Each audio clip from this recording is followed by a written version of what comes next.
नमस्कार दोस्तों, मैं राम पारिजातम पेशे से चार्टर्ड अकाउंटेंट हूँ। और एफपीओ जैसे एक अच्छे से टॉपिक के ऊपर हमारी ये खास वीडियो है जो एफपीओ एज अ सोसाइटी के ऊपर हम डिस्कस कर रहे हैं। सर, सोसाइटी समझने के लिए दो तीन चीज़ें अपने को बेसिक लेवल पे समझ लेनी चाहिए कि अभी हम सोसाइटी से बेसिकली समझते क्या हैं। तो सोसाइटी साहब दो तरीके की होती है। एक वो जो चैरिटेबल ऑब्जेक्टिव वाली होती है जो आप समझते हो, और एक दूसरी कोऑपरेटिव सोसाइटी भी होती है जहाँ पे मल्टीपल लोग एक साथ मिल के एक कॉमन ऑब्जेक्टिव के लिए काम करते हैं। तो जो कोऑपरेटिव सोसाइटी होती है वो socio economic point of view से बनती है, और जो सोसाइटी होती है वो charitable objective point of view से बनती है। उसका रजिस्ट्रेशन जो होता है वो होता है सोसाइटी रजिस्ट्रेशन एक्ट 1860 के मुताबिक।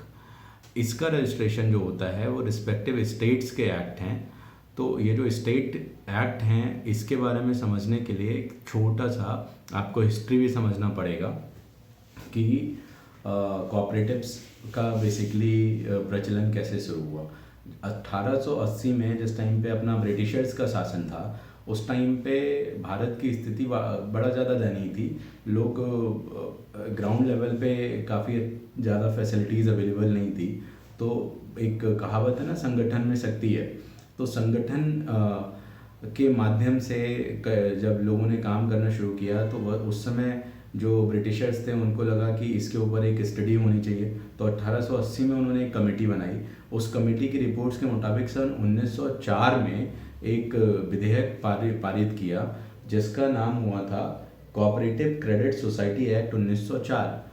तो जब इसके रिस्पॉन्सेज बहुत अच्छे हुए, अच्छा ये बेसिकली मेन ऑब्जेक्टिव जो था इसका वो था कि छोटे छोटे लोगों में समूहों में अपना पैसा कलेक्ट करना और वापस में अपने समूह में पैसा लोन्स के फॉर्मेट में डिस्ट्रीब्यूट करना, जिससे कि जो लोग पैसा रख रहे हैं और यूज़ नहीं कर रहे हैं तो पैसे की जितनी वेलोसिटी बढ़ेगी और उसी तरीके से ग्रोथ बढ़ेगी।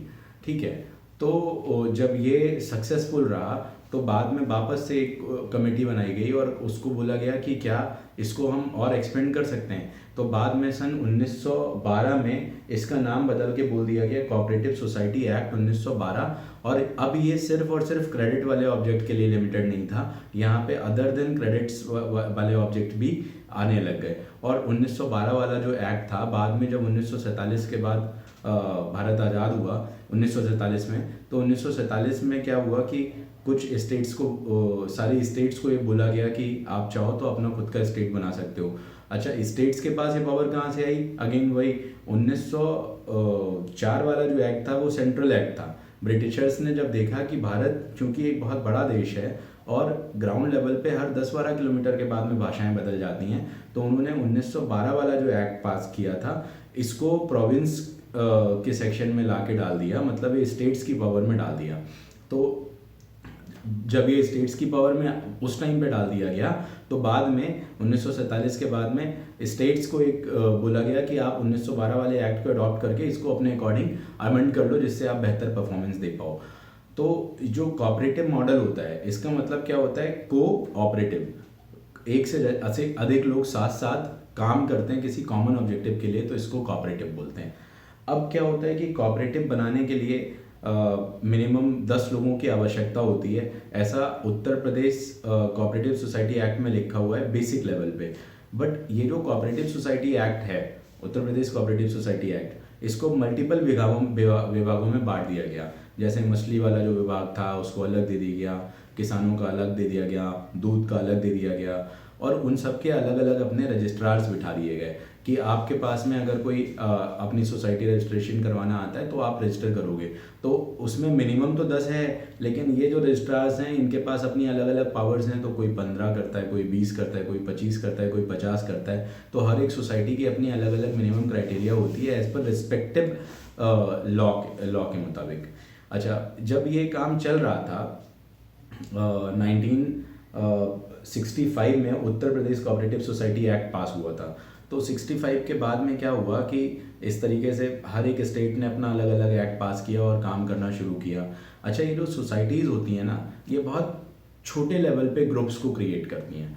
तो इनमें अगर मान लेते हैं लॉ में ऐसा लिखा हुआ है कि अगर ये कहीं पे भी ऐसा ऑब्जेक्टिव है जहाँ पे क्रेडिट रिलेटेड ऑब्जेक्टिव होगा, तो वहाँ पे ग्रुपिंग जो होगी वो बड़ी स्पेसिफिक होगी। जैसे एक गांव हो सकता है, या कोई सिटी, या कोई कास्ट हो सकती है, या किसी और पॉइंट ऑफ टाइप पे मल्टीपल विलेजेस को हम ग्रुप कर सकते हैं। तो ये उस रजिस्ट्रार के ऊपर डिपेंड करता है कि वो किस तरीके से आपको एडमिनिस्टर होने के लिए राइट देगा।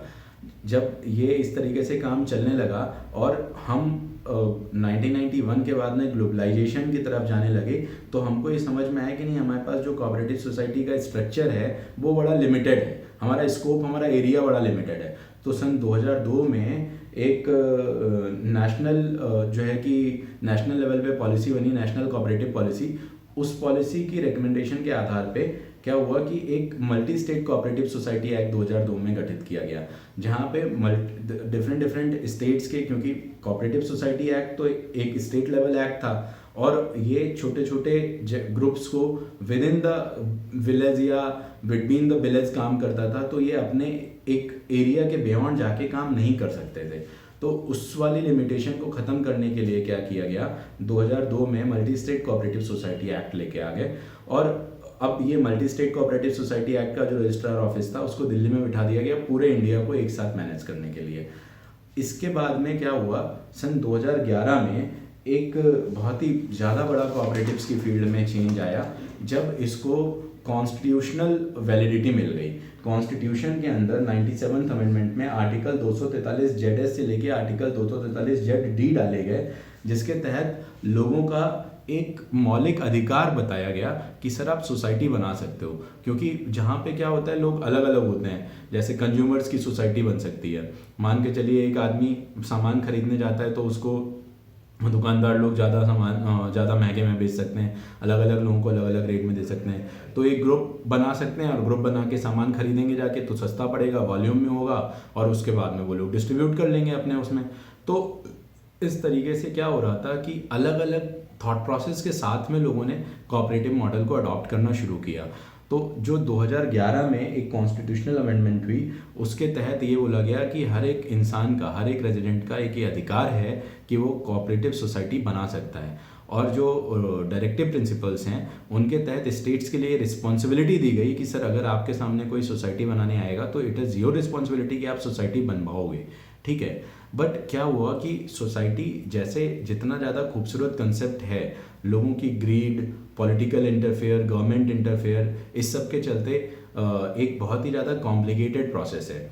मतलब इसमें रजिस्ट्रार साहब जो होते हैं वो आपके फंक्शनिंग में आके इंटरफेयर कर सकते हैं, बहुत कॉम्प्लिकेटेड चीज़ें हैं। ये डेमोक्रेटिक बॉडी है, तो डेमोक्रेटिक बॉडी होने के नाते क्या होता है कि जिनके पास में ज़्यादा पैसे हैं, लोग अपने अपने हित के मुताबिक बोर्ड के ऊपर बैठते हैं और अपने अपने तरीके से काम करने लगते हैं। तो ये इस तरीके से काम चलने लगा, ठीक है। अच्छा सर, चूँकि कोऑपरेटिव एक डेमोक्रेटिक ऑर्गेनाइजेशन है तो इसमें इलेक्शंस होना कंपलसरी था। तो इलेक्शंस के लिए, अच्छा, ये कोऑपरेटिव दो तरीके की हो सकती हैं, एक लिमिटेड और एक अनलिमिटेड। लिमिटेड मतलब क्या होता है कि जितना आपने सब्सक्रिप्शन के लिए कमिटमेंट किया होगा, मान लीजिए आपने बोला सोसाइटी में हम 100 रुपये का सब्सक्राइब करेंगे और आपसे 50 रुपये मांगे गए, आपने 50 दे दिए। तो लिमिटेड का मतलब इन केस ऑफ कोई लॉस अराइज होता है, आपसे कभी डिमांड की जाती है तो मैक्सिमम आपसे 50 रुपये ही और मांगे जा सकते हैं। अनलिमिटेड में आपसे ज़्यादा मांगे जा सकते हैं।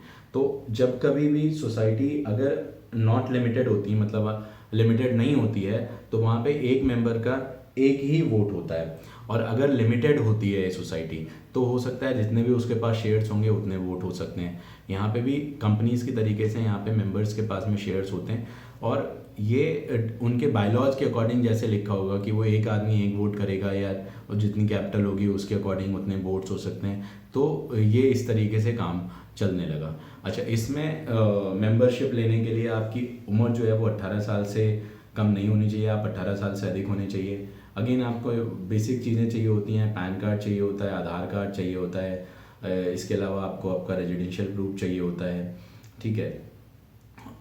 ये ग्रुप समूह बना के अपना एक तरीके से कवरिंग कॉपी के साथ में, बायलॉज की कॉपी के साथ में जो रजिस्ट्रेशन का पूरा स्ट्रक्चर है उसको कंसर्न रजिस्ट्रार के पास में अप्लाई करते हैं। इसकी रजिस्ट्रेशन की कॉस्ट बड़ा कम होती है और इसकी कंप्लायंस कॉस्ट भी बड़ा कम होती है। बट यहाँ पे जब कंट्रोल्स और एक्सपेंशन की बात आती है तो यहाँ पे आउटसाइडर्स का इन्वॉल्वमेंट थोड़ा सा अधिक हो जाता है। ठीक है। अच्छा, शुरुआत में जब हमने आपको बताया कि सोसाइटी एक चैरिटेबल ऑब्जेक्ट वाली होती हैं और एक अपना सोशियो इकोनॉमिक ऑब्जेक्ट वाली होती हैं, तो चैरिटेबल वाली जो सोसाइटीज़ की बात हम कर रहे थे वो हम अपने नेक्स्ट वीडियो के अंदर डिस्कस करेंगे, जहाँ पे हम producer companies as a NGO या एनपीओ की बात करेंगे। तो मैं ये सोच के चलता हूँ कि मैंने आपको सोसाइटी के बारे में काफ़ी एक्सटेंसिव नॉलेज दी है जो कोऑपरेटिव सोसाइटी के ऊपर डिपेंड करता है। तो अगर कोऑपरेटिव सोसाइटी से रिलेटेड आपके पास कोई और सवाल हैं तो आप मेरे से कमेंट सेक्शन में बेशक पूछ सकते हैं, और हम एक स्पेशल वीडियो सीरीज़ बनाएंगे जो कोऑपरेटिव मॉडल के ऊपर होगी, जहाँ पे कोऑपरेटिव मॉडल कैसे काम करता है, कैसे रजिस्ट्रेशन होता है, क्या कंप्लायंसेस होती हैं, हम इसके बारे में आपके साथ डिटेल में चर्चा करेंगे। अभी हम एफपीओज़ के बारे में बात कर रहे हैं मेजरली, तो हम कोऑपरेटिव्स को बड़ा छोटे लेवल पे समझ रहे हैं, बट कोऑपरेटिव एक बहुत बड़ा मॉडल है जो इंटरनेशनल कोऑपरेटिव अलायंस से शुरू होके एक मेंबर तक आता है, और इसके बीच में एक बहुत लंबी चेन है। तो अभी के लिए धन्यवाद, और आपको जो भी समस्याएं हैं आपके रजिस्ट्रेशन से रिलेटेड आप मेरे से बेशक पूछ सकते हैं, और हम लोग उसमें आपको सहायता करने के लिए एकदम तैयार हैं। धन्यवाद।